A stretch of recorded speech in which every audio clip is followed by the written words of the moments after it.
जननीं शारदां देवीं रामकृष्णं जगद्गुरुं पादपद्मे त्वया श्रित्वा प्रणमामि মুহুর্মুহু। পূজনীয় স্বামী চেতনানন্দজির লেখা ধ্যানলোকে শ্রীমা সারদা দেবী গ্রন্থ থেকে পাঠ, পৃষ্ঠা সংখ্যা 134, 83। মায়ের চরণে পুষ্পাঞ্জলি। 1960-এর দশকে অদ্বৈত আশ্রমে স্বামী ঈশানানন্দ শ্রী শ্রী মার স্মৃতিচারণকালে শ্রী শ্রী মায়ের চরণে যদুর পুষ্পাঞ্জলি দেওয়ার কাহিনীটি বলেছিলেন। বাঙাল যদুর মায়ের ওপর ভক্তি নিশ্চয়ই তাকে মুক্তি এনে দিয়েছিল। আমরা দেখি বৃষ্টি ভেজা পদ্মের কাঁটায় ক্ষতবিক্ষত ব্রহ্মচারী যদু কম্পিত হস্তে এক এক করে 108 পদ্ম মায়ের পায়ে পুষ্পাঞ্জলি দিয়ে সাষ্টাঙ্গ প্রণাম করল, আর মা সন্তানের মাথায় 2 হাত দিয়ে আশীর্বাদ করলেন। স্বামী ঈশানানন্দের স্মৃতি। রাধুর বিবাহের পর একটি মজার ঘটনা ঘটে। বিবাহান্তে বর ও বধূ যেদিন চলিয়া গেল, শরৎ মহারাজ অনেকটা নিশ্চিন্ত হইয়া সকলের সঙ্গে নানা রঙ্গ কৌতুক করিতেছিলেন। এমন সময় সন্ধ্যাকালে যখন খুব মুষলধারে বৃষ্টি ও ওই সঙ্গে মুহুর্মুহু বজ্রপাত হইতেছিল, তখন ব্রহ্মচারী যদু শরৎ মহারাজকে তামাক দিতে আসিয়াছিলেন। মহারাজ বলিলেন, যদু, তুই এই সময় যদি 108টি পদ্ম এনে মায়ের চরণে পুষ্পাঞ্জলি দিতে পারিস, তাহলে একদিনেই তার অশেষ করুণা ও আশীর্বাদ লাভ করতে পারবি, এবং তোর নিত্য পদ্ম দিয়ে পুজো করা ওই একদিনেই সার্থক হবে। জানব তুই কেমন বাঙাল ও কেমন তোর ভক্তি ও উৎসাহ। ব্রহ্মচারী যদুনাথ রাধুর বিবাহে কয়দিন জল কাদা উপেক্ষা করিয়া অক্লান্ত পরিশ্রম করিতেন, এবং উহার মধ্যেই দৈনিক নিয়মিত কয়েকটি পদ্মফুল মাঠের পুকুর হইতে তুলিয়া আনিয়া মায়ের পায়ে অঞ্জলি দিয়া প্রণাম করিতেন। যদুনাথ পূর্ববঙ্গবাসী, পদ্মকে পদ্ম বলিতেন। সেই জন্য শরৎ মহারাজ তাহার সঙ্গে যদু এবং পদ্ম বলিয়া রহস্য করিতেন। মহারাজের এই কথা শোনা মাত্র যদুনাথ এক লাফে পদ্মের সন্ধানে বাহির হইয়া পড়িল। ঘোর অন্ধকার, মুষলধারে বৃষ্টি পড়িতেছে, মাঝে মাঝে গুরুগম্ভীর বজ্রপাতের শব্দ কানে আসিতেছে। যদু ইহার মধ্যেই বিদ্যুতের আলোতে পথ অতিক্রম করিতে উদ্যত হইলেন।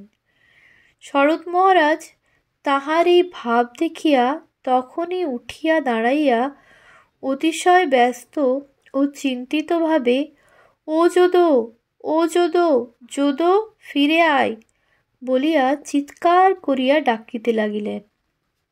কিন্তু কে কার কথা শোনে? যদু গোঁ ভরে চলিয়া গেল।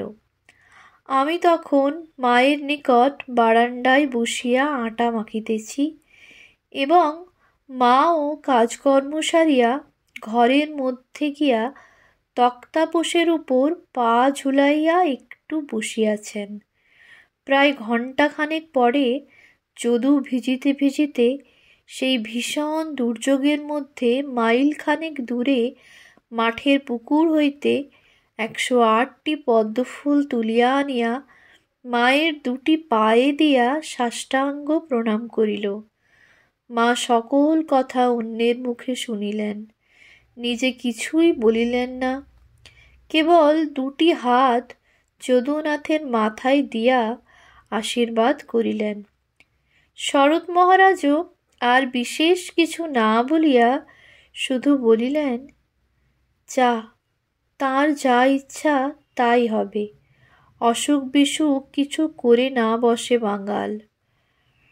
শুনিয়াছি ইহার কিছুদিন পরেই যদুনাথ ম্যালেরিয়ায় আক্রান্ত হইয়া কিছুদিন ভুগিয়া কনখল রামকৃষ্ণ মিশন সেবাশ্রমে সজ্ঞানে শরীরত্যাগ করে।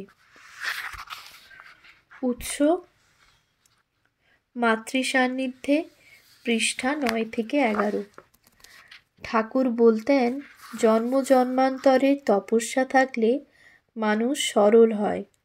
এসব সরল ভক্তদের কাহিনী পড়লে মনে আসে, আমাদের কি ঐরূপ মায়ের প্রতি ভক্তি আছে? 84। অরুচির রুচি ময়নাকোটা। জয়রামবাটি ও কোয়ালপাড়ায় মায়ের ম্যালেরিয়া লেগে থাকত। তিনি বহুবার ওই ব্যাধির কবলে পড়েছেন। আর শরৎ মহারাজ কলকাতা থেকে ডাক্তার, ঔষধ, পথ্য, ফল প্রভৃতি পাঠিয়ে তাকে ওই ব্যাধিমুক্ত করেছেন। ম্যালেরিয়ার ওষুধ কুইনাইন সেবনের ফলে তেতো মুখে সাধারণত এক প্রকার অরুচি জন্মায়। শ্রী শ্রী মায়ের ক্ষেত্রেও তাই হইয়াছিল। মনে পড়ে, পল্লীগ্রামে আমরাও ম্যালেরিয়াতে ভুগেছি। হু হু করে 105 ডিগ্রি জ্বর উঠত। কাঁপুনি বন্ধের জন্য লেপ কম্বল লাগত। আমাদের গর্ভধারিণী মা পানাপুকুর থেকে 1 বালতি ঠান্ডা জল আনতেন। তারপর খাটের উপর, মাথার নিচে বালিশের ওপর একটি বড় মানকচুর পাতা রেখে গাড়ুর নল দিয়ে ক্রমাগত ওই বালতির জল মাথায় দিতেন। তারপর কপালে ক্রমাগত জলপট্টি দিতেন এবং পাল্টাতেন, যাতে শরীরের তাপমাত্রা কমে। সরকারি ডাক্তারখানাতে কুইনাইন ও অ্যালকেলিন মিক্সচার 2 আনা ফি দিয়ে পাওয়া যেত। পথ্য দুধ বার্লি, যারা গরিব তাদের পথ্য বার্লি ও লেবুর রস। তারপর দেখা দিত কুইনাইনে জর্জরিত তেতো মুখে অরুচি। স্বামী শারদেশানন্দ আমাদের শ্রী শ্রী মায়ের অরুচি সারাবার এক অপূর্ব চিত্র পরিবেশন করেছেন। মায়ের অসুখের সময় হইতে একটি সন্তান স্বামী শারদেশানন্দ রোজ রাত্রে শুইবার আগে এবং ভোরবেলা মায়ের ঘরে গিয়া খোঁজ খবর লন মা কেমন আছেন। মায়ের ঘরের নিচে সেবিকারা শয়ন করেন। অদ্য ভোরে গিয়া মাকে কুশল সমাচার জিজ্ঞাসা করিতেই মা বলিলেন, বাবা, ভালো আছি, একটু খিদে পাচ্ছে। কচি খুকির চাহনি, আবদার করার মতো কথা। সন্তান কি দিবেন ভাবিতেছেন। পূজনীয় শরৎ মহারাজ, যোগীন মা, গোলাপ মা, ডাক্তার, সেবক সেবিকা সকলেই রহিয়াছেন। খাবার জিনিস কত কি আছে, তাহাদের জিজ্ঞাসা করিয়াই কিছু দেওয়া ভালো মনে হইল। মা ইতোমধ্যে মৃদু হাস্যে পাশেই ঘরের ভিতর মেঝেতে শায়িতা জনৈক সেবিকাকে আস্তে আস্তে একটি কথা বলিলে তিনি তৎক্ষণাৎ উঠিয়া একটি ছোট টেকই মুড়ি খাবার বেতের পাত্রে করিয়া অল্প পরিমাণ ছাতুর মতো একটি জিনিস সন্তানের হাতে আনিয়া দিলেন। মা সন্তানের দিকে মুখ করিয়া আগ্রহের সহিত বলিলেন, খাইয়ে দাও। সন্তান কিং কর্তব্য বিমূঢ়, টেকো হাতে লইয়া বুঝিলেন না কি পদার্থ। জিনিসটি তাহার অচেনা। কি করেন? মায়ের শরীরের এই অবস্থা। কলিকাতা হইতে ডাক্তার, ঔষধ, পথ্যাদি আসিয়াছে। শরৎ মহারাজ স্বয়ং আসিয়াছেন। তাহাদের মত না লইয়া এ কি খাওয়ানো ভালো? জিজ্ঞাসা করিবার সময়ও নাই, উপায়ও নাই। মা বালিকার মতো ক্ষুধায় কাতর, অধীরা, খাইবার জন্য আবদার করিয়া মুখ বাড়াইয়া আছেন। না, আর অপেক্ষার সময় নাই। রোগীকেও এই কয়দিন খাওয়াইবারই জন্য যত্ন করা হইতেছে। আজ স্বয়ং খাইতে ইচ্ছুক। মাকেই মনে মনে স্মরণ ও আশ্রয় করিয়া সন্তান বিছানার উপরেই বসিয়া টুকটুক করিয়া সেই খাবার মায়ের মুখে দিতে লাগিলেন। খাইয়া মায়ের মুখে চোখে বালিকার মতো তৃপ্তি ও আনন্দ ফুটিল। দেখিয়া সন্তানেরও খুব আনন্দ হইল।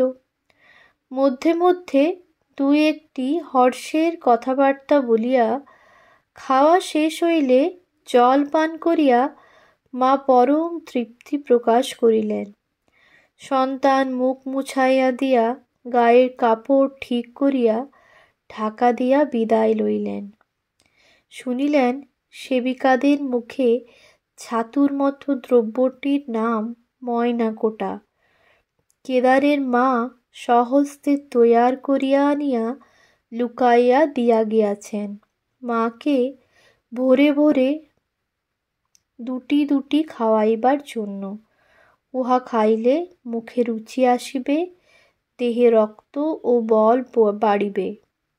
উহা টাটকা ভাজা খইয়ের ভিতর যে আধকোটা মুড়ির মতো খই থাকে, সেগুলি বাছিয়া পরিষ্কার করিয়া উহার সঙ্গে পরিষ্কৃত ভাজা তিল মিশাইয়া খুব মিহি চূর্ণ করিয়া অল্প ঝাল ও নুন মিশাইয়া তৈরি। খুব মুখরোচক, লঘু পাক, সুস্বাদু খাবার মা পছন্দ করেন। কাহারও নিকট উহা প্রকাশ না করিয়া কয়েকদিন ভোরে ভোরে সন্তান এইভাবে মাকে খাওয়াইয়া দিলেন। কোনো অনিষ্ট না হইয়া বরং ভালোই হইল বুঝিয়া সন্তান পরম আনন্দিত। আর মা বালিকার মতো হর্ষে তাহার হাত হইতে উহা খাইয়া অন্তরে অক্ষয় নতুন স্নেহের ছবি মুদ্রিত করিয়া দিলেন। সেই স্নেহমূর্তি বাৎসল্য উচ্ছ্বসিত চোখমুখ কি কেহ ভুলিতে পারে? উৎস শ্রী শ্রী মায়ের স্মৃতিকথা, পৃষ্ঠা 148 থেকে 150। ঠাকুরের মতো রোগক্লিষ্ট মায়ের মুখে হিউমার আমাদের বিষাদের দিনেও হাসি ফোটায়। জয়রামবাটিতে মায়ের জ্বর। সাগু খেতে খেতে ভক্ত সন্তানদের লক্ষ্য করে বলছেন, কি গো, আজ যে প্রসাদে ভক্তি নেই? উৎস শ্রীমা সারদা দেবী, পৃষ্ঠা 369। অন্যদিন মায়ের প্রসাদ পাওয়ার জন্য ভক্তেরা পীড়াপিড়ি করত। 85। শোকহরণ। দুঃখ, দারিদ্র, রোগ, শোক, জরা, মৃত্যু মনুষ্য জীবনে অবশ্যম্ভাবী। তবে মানুষের সহনশীলতা বা সহ্য শক্তির তারতম্য আছে। কেউ শোকে ভেঙে পড়ে হা হুতাশ করে, আবার কেউ অল্প সময়ের জন্য 2-4 ধাক্কা খেয়ে স্থির হয়ে যায়।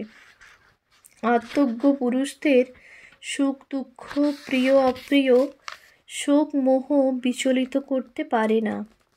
শ্রী রামকৃষ্ণের জীবনে আমরা দেখি ব্রাহ্মভক্ত মণিমল্লিক মৃত পুত্রকে শ্মশানে দাহ করে সোজা ঠাকুরের কাছে সান্ত্বনার জন্য গিয়েছিলেন। ঠাকুর জীব সাজো সমরে গান গেয়ে ও নিজের শোকের কথা বলে মণিমল্লিকের শোকহরণ করেছিলেন।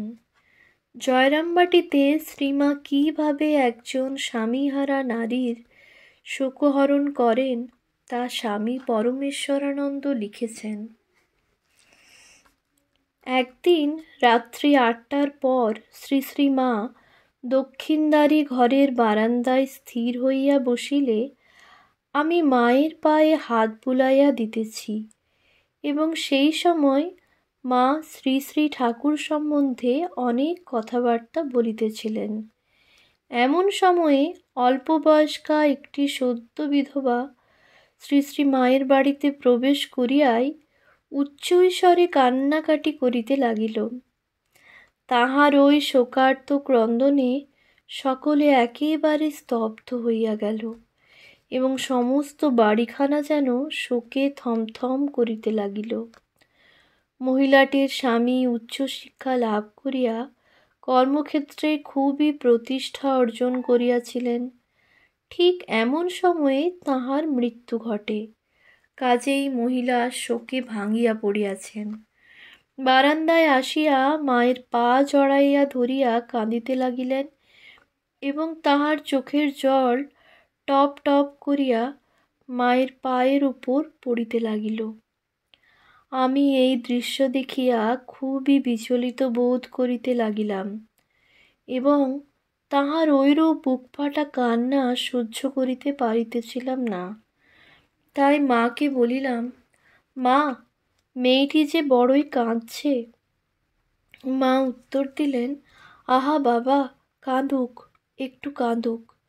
মায়েরও চোখ দিয়া জল পড়িতেছিল। আমি ইহাতে খুবই আশ্চর্য বোধ করিলাম। ভাবিয়াছিলাম মা মেয়েটিকে সান্ত্বনা দিয়া শান্ত করিবেন, কিন্তু তাহা তো করিলেনই না।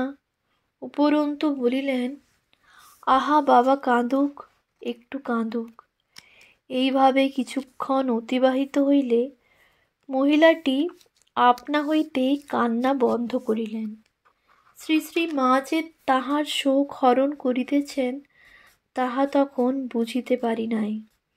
কান্না বন্ধ করিলে পর মা মহিলাটিকে বলিলেন, একটু প্রসাদ নিয়ে জল খাও মা।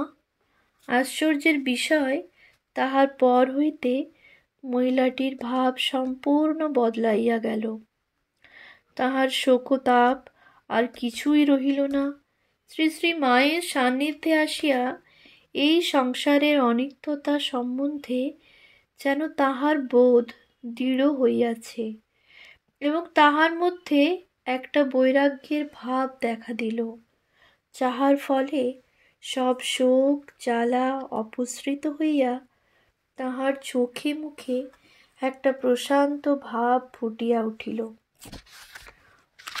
উৎস: শ্রী শ্রী মা ও জয়রামবাটি, পৃষ্ঠা 94 থেকে 95। ওম শান্তি শান্তি শান্তি। হরি ওম তৎসৎ। শ্রীরামকৃষ্ণার্পণমস্তু।